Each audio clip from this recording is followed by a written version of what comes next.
Sometimes the process of building things for a haunted house can be a complete circus. Having to be the ringleader to keep things moving forward can be fairly stressful. Also, juggling between making things look great and getting everything done on time can be a difficult balancing act, kind of like walking on a tightrope. Alright, enough clowning around. Time to get to work. Today, I'm going to decorate this standard wall panel to look like a creepy, rundown, and downright disgusting evil circus. For anyone who is interested in how I built this panel, I've already made a video about that, which can be found here. I also have a video about making a circus-themed drop panel. That video can be found here. I'll of course leave links to my other wall panel and circus-related playlists in the description. Since this project doesn't require me to build anything, I'm going to go through and show the entire process of what I went through to paint one of these panels to look like an abandoned and haunted carnival. To start, I coated the entire front of the panel with a heavy coat of white primer.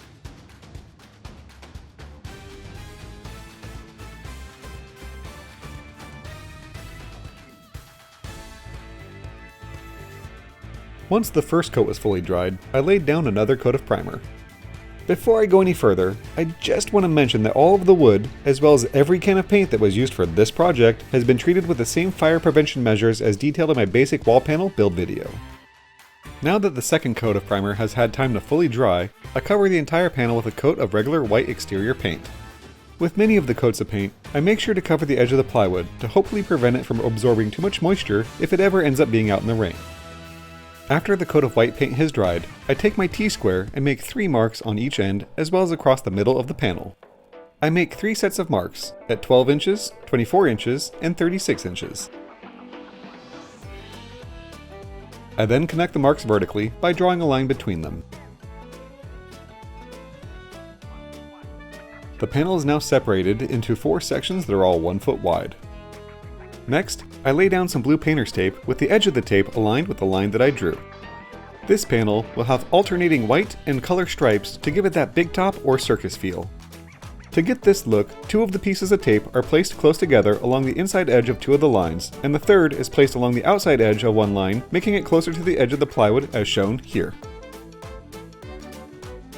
With all of the stripes masked off, I move forward by laying down a coat of orange paint.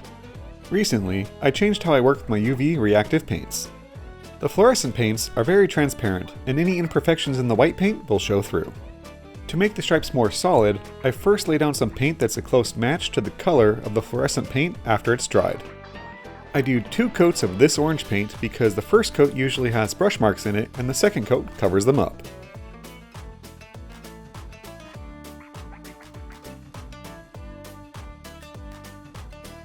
Now that the 2 coats of orange paint are dry, I can move on to spraying the fluorescent orange top coat. To do this without getting any fluorescent orange paint on the white paint, I cover everything with some strips of paper bags that I tape together. To help make sure that they don't lift up from the compressed air that comes out of the sprayer, I weigh them down with some spare 2x4s. I don't normally spray this paint under a black light, I just did it here to enhance the effect for the video.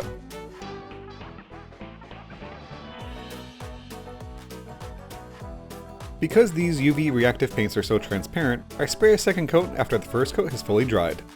It can take around 2 or 3 coats to get full coverage with these paints.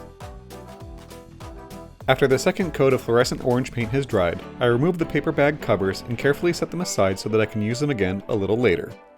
Next, I remove the tape and re-stick it back down, this time on top of the orange paint that I had just finished painting. This step can be a little frustrating to do because the tape constantly wants to curl around and stick to itself, especially if I was outside and there was a slight breeze.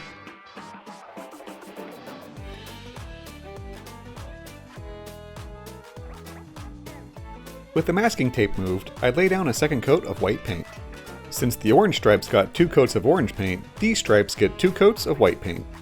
The fluorescent white paint is the most transparent out of all of them, so I want to make sure that I have a very solid white base before I spray them. After the white paint has fully dried, I cover the orange stripes with the paper bags, and I lay down my first coat of white fluorescent paint.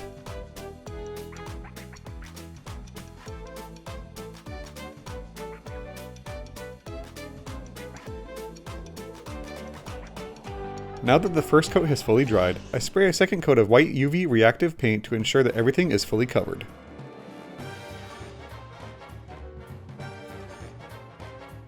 And with that, the base for this panel is fully done. After I put in all of that effort to make it look good, it's time to take it outside and trash it. Before I get to how I aged this panel, I'd like to check in with the stray kitty that lives outside my workshop and briefly take a moment to talk about my Patreon. Making stuff for these projects can get a bit expensive.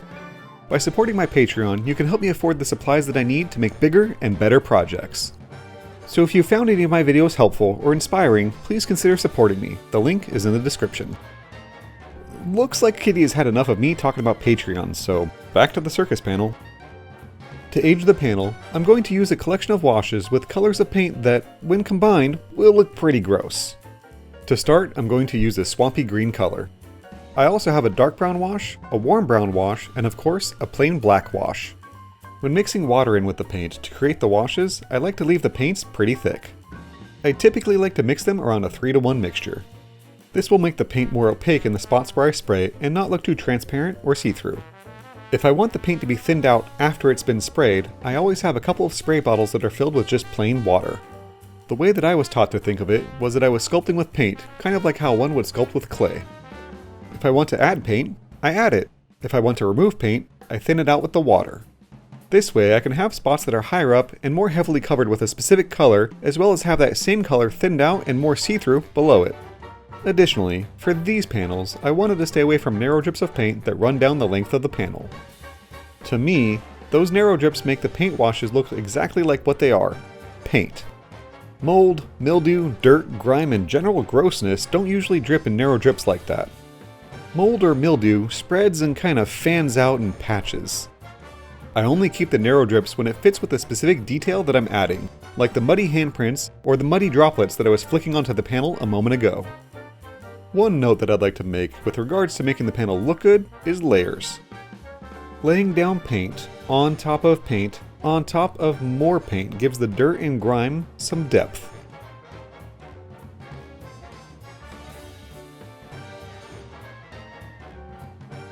With that in mind, I add the final touch of spraying some warm brown paint along the bottom of the panel to make it look as though mud and dirt has been splashing up and collecting all along the bottom.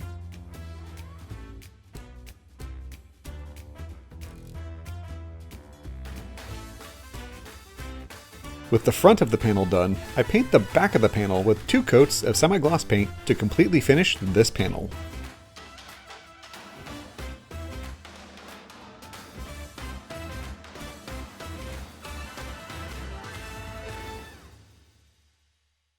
And there it is, in all of its disgusting glory. I'm really pleased with how this panel turned out. It definitely gives off the look of what was once a fun carnival, and over time, something has gone horribly wrong. The great part is that a panel like this has so much detail and texture to it that once it gets set up, it really doesn't need a ton of additional decorations to make the theme come to life. The panel itself is the decoration, which makes setup for a haunted house that's built with panels like this go by really quickly. Basically, once the panels are assembled, a good portion of the decorating is already done. These big top panels will be a fantastic addition to the circus packing crate panels that I made in previous videos. Links for the build videos for those panels can be found in the description down below. Speaking of the packing crate panels, I in fact know that they worked great together, because at the time of this video being published, this past Halloween, I was able to put on a professional haunted house attraction that used this exact panel, plus a few extras. Actually, Mrs. Squirreland, Mama Squirreland, and myself spent 3.5 months repainting or building from scratch 39 of these big top panels with frames. We also painted 12 of what we call frameless panels, which are just sheets of plywood with no frames that are detailed just like a regular panel, but are used to temporarily cover the backs of framed panels to make them double-sided. So I want to give both of them a massive thank you for spending their weekends, while continuing to work full-time jobs during the weekdays, to help me get everything done. I wouldn't have and couldn't have gotten everything done on time without their help, so thank you. I hope that this project was helpful, and if you liked what you saw, or if you're one of the folks that just skip to the reveal at the end of videos, please consider contributing to my Patreon so that I can continue to make great projects like this. And with that, I'll see y'all next time.